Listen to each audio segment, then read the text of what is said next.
比利时首都布鲁塞尔国际机场和地铁站发生连环爆炸，目前呢死伤人数还不清楚，我们收到的讯息呢比较混乱。下面我们就连线在布鲁塞尔中国学生联合会主席张海龙，请他呢实地来介绍现场的情况。张海龙同学，你好。你好，主播，请给我们介绍一下目前布鲁塞尔的气氛死伤人数究竟有多少？公共交通是否受到了影响？你好，主播，是这样的，这边布鲁塞尔这边的话，气氛还是比较紧张的。我的话，刚刚是从我们那个学校回到我家，然后整个这个路上的话，就是警车是不断的。然后的话，空中我也有看到一架那个直升机，就是之前都没有见到过这个直升机的。然后的，所以说整个气氛的话还算是比较紧张的，在我个人理解来。然后的话，那个死亡人数的话，我刚刚看到是有说，机场的话是有死亡10人，然后受伤的话大概是35人。然后欧盟就是刚才您前面也提到，欧盟总部附近那个马尔贝克地铁站的话，也发生了爆炸，它死亡是15人，然后受伤人数的话大概是55人。然后公共交通这一块的话，就是目前国际机场的话已经是全部关闭了，然后所有进港的航班停飞，然后的话，市内前往机场的道路也戒严，然后一切的公共交通现在目前都是停用的一个状态。然后比利时也宣布安全那个警戒等级从3级提高到最高级别。大概是这样。好的，那么中国学生，我们比较关心中国学生。中国学生呢，在布鲁塞尔总共有多少人？有没有死伤？学校是不是宣布停课？你们学联呢，对于学生有什么建议？是这样的，中国学生的话，大概是我个人估计大概有400到500人左右。然后的话，目前的话，学校的话是这样的说的，因为现在还没有特别明确的一些消息，因为是刚刚发生嘛。学校的话就是给大家发了一个紧急的邮件，让大家就是有些学生，比如说下午有课的，就让他们先待到家里，不要来了。然后有些已经来到学校的话，就让大家在学校待着，不要出去了。然后学校这边的话也是提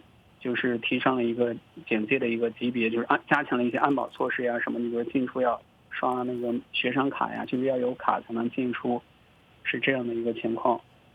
然后那个中小学的话，它是这样的，就是如果有家长来接的话，就有家长把孩子给接走；如果要是家长没有来接的话，就是学生也是都留在学校，就是原地待着，就是不建议大家就到处去走动。然后学联对学生的一个建议的话，大概就是有以下几条：第一的话就是不要去人多密集的一个地方；第二的话就是要密切关注权威机构发布的一个消息，不要就是传播一些就是不是很确定的信息，然后以讹传讹，造成大家的一个不必要的一个恐慌。第三个的话就是如果有什么特殊紧急的情况，可以及时联系我们学联，或者是联系那个使馆、教育处以及联保机构。我这边要不也把那个中国驻比利时联保的一个电话给大家公布一下，方便大家有什么紧急情况的话，可以跟那个联保联系。他那个电话是32，然后是4767511182。然后我再重复一遍，以方便大家记一下，就是324767511182。好的，对，这是我们的一个建议。好，那这个周末我们知道是复活节假期的开始了，学生们的生活和出游计划是不是因这个恐怖袭击受到影响呢？对，肯定是对学生的一个出游和旅行呀什么是有一定的影响的。好多学生现在就在，因为我们有一个大的一个区域，大家都在讨论商量，说是就是刚刚订好了机票呀什么，现在都在等一个最新的消息，就是看到底是一个什么情况。然后好多学生已经开始准备，就是要取消了那个航班呀、预订的酒店呀什么的，对学生的一个出行呀、旅游是有一定的影响的。好的，那么我们知道布鲁塞尔呢，在巴黎恐怖袭击过后呢，进行过搜索。那么最近呢，又抓到了巴黎恐袭的这个主嫌，再加上今天的爆炸，那么张海龙同学，你个人会不会对安全有更大的担忧呢？其实说实话，我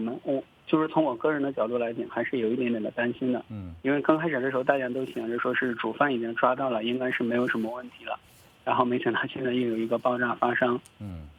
所以说大家心里，我个人的话还是比较有一定的担心，但是的话，我们应该也是相信当地政府呀，然后当地的那个检察机构可以把这个事情给弄好，应该是不会有我个人估计应该是不会再有那些其他的不好的消息出来了。好的，我们感谢布鲁塞尔中国学生学者联合会主席张海龙在布鲁塞尔接受我们的连线采访。